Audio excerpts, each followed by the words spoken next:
Pedro de Alcântara, Francisco Antônio, João Carlos Xavier de Paula, Anne Becanandro, Stephanie Smith, Bueno de Hahaha de Raiolesas Baladieski, Miguel Rafael, Joaquim José Gonzaga, Cipriano Serafim de Bragança e Bourbon.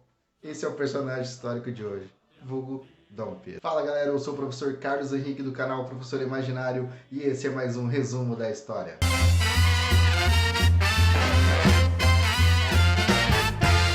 E a história a ser resumida hoje é a independência do Brasil.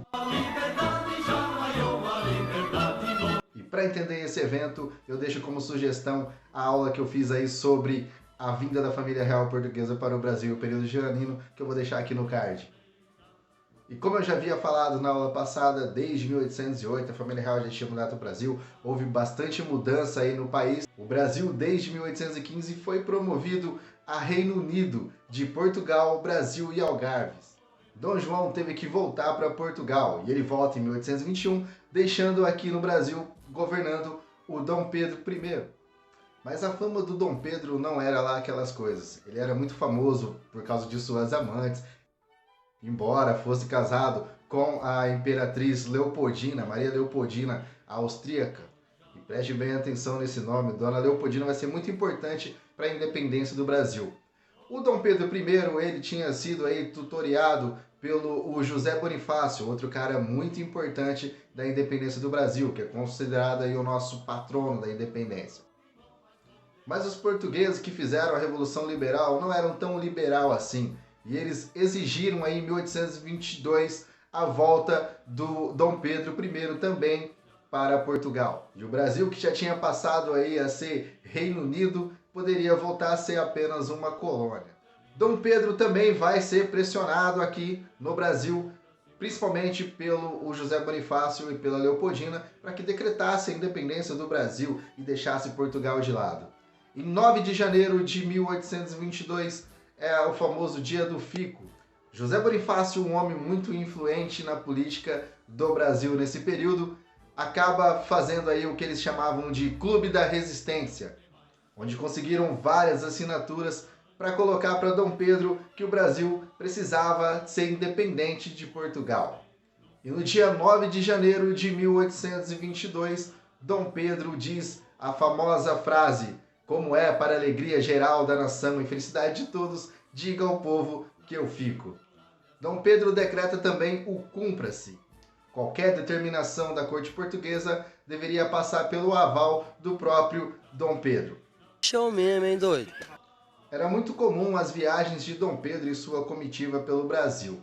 Em uma dessas viagens, em 1822, ele nomeia a imperatriz Leopoldina como chefe de Estado. Então, Leopoldina foi a primeira mulher a ser chefe de Estado no Brasil. Dom João VI, insatisfeito com as medidas do Pedro, em agosto do mesmo ano, envia uma carta onde anula os direitos do Dom Pedro I no Brasil. A senhora Maria Leopoldina entrega então essa carta para um mensageiro e pediu para que encontrasse Dom Pedro e sua comitiva para avisar as intenções de Dom João VI. Essa carta é recebida pelo Dom Pedro, entregue pelo mensageiro, no dia 7 de setembro de 1822. O Brasil, então, às margens do Riacho Ipiranga, fica independente de Portugal, quando ele decreta a independência do Brasil. Ele percebe que os conselhos de José Bonifácio e Leopoldina faziam todo sentido. Ou era independência ou era a morte. Morte provocada por uma guerra de independência. E a independência de uma nação se faz assim? Ou ela se fez assim? Dizem que o Dom Pedro I estava acometido por uma dor de barriga, que provavelmente poderia acontecer já que as viagens eram longas. Independência! Ou morte! Está declarada a independência do Brasil! Mas quem fica no poder é um português. E essa guerra de independência aconteceu? Muito se fala que a independência do Brasil ela foi pacífica, mas ela teve alguns movimentos de conflitos, principalmente no sul, onde hoje é o Uruguai, que era conhecido na época como Cisplatina. Também tivemos alguns movimentos no Pará e também no Maranhão. Na Bahia, inclusive, temos uma mulher, a Maria Quitéria, que se veste de homem para poder participar do exército aí, lutando em favor do Brasil independente. Do Dom Pedro temos 3 personagens aí interessantes, que se você deixar no comentário eu posso fazer aí uma aula somente sobre esses personagens. Você pode escolher aí nos comentários então a Princesa Leopoldina, ou o José Bonifácio, ou também a Maria Quitéria. Deixa aí nos comentários. Portugal só vai reconhecer a independência do Brasil em 1825, mesmo assim se o Brasil pagasse uma indenização de libras esterlinas. O Brasil não tinha esse dinheiro e foi emprestado pela Inglaterra.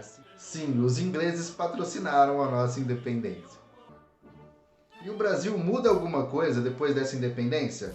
O Brasil passou a ter um hino da independência que foi composto, inclusive, pelo próprio Dom Pedro I. A liberdade no horizonte do Brasil.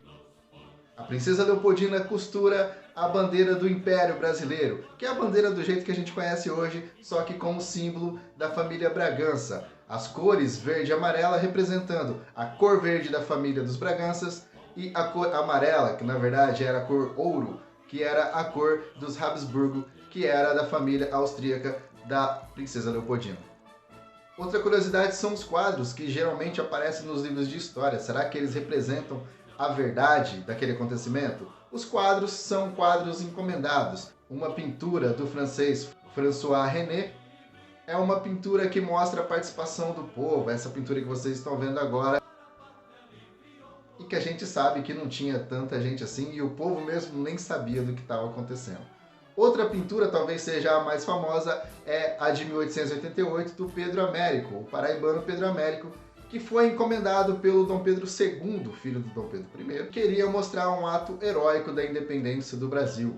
Curiosidades à parte, o fato é que o Brasil ficou independente de Portugal, mas um português governando, continuou com o rabo preso com a Inglaterra, e o Dom Pedro governou de 1822 a 1831. E o que aconteceu nesse período são cenas do próximo capítulo. E é isso aí, se vocês gostaram da videoaula, deixa aí o seu like, se inscreva no canal para continuar incentivando a gente a fazer novos vídeos resumidos para você. Até a próxima aula e tchau, tchau!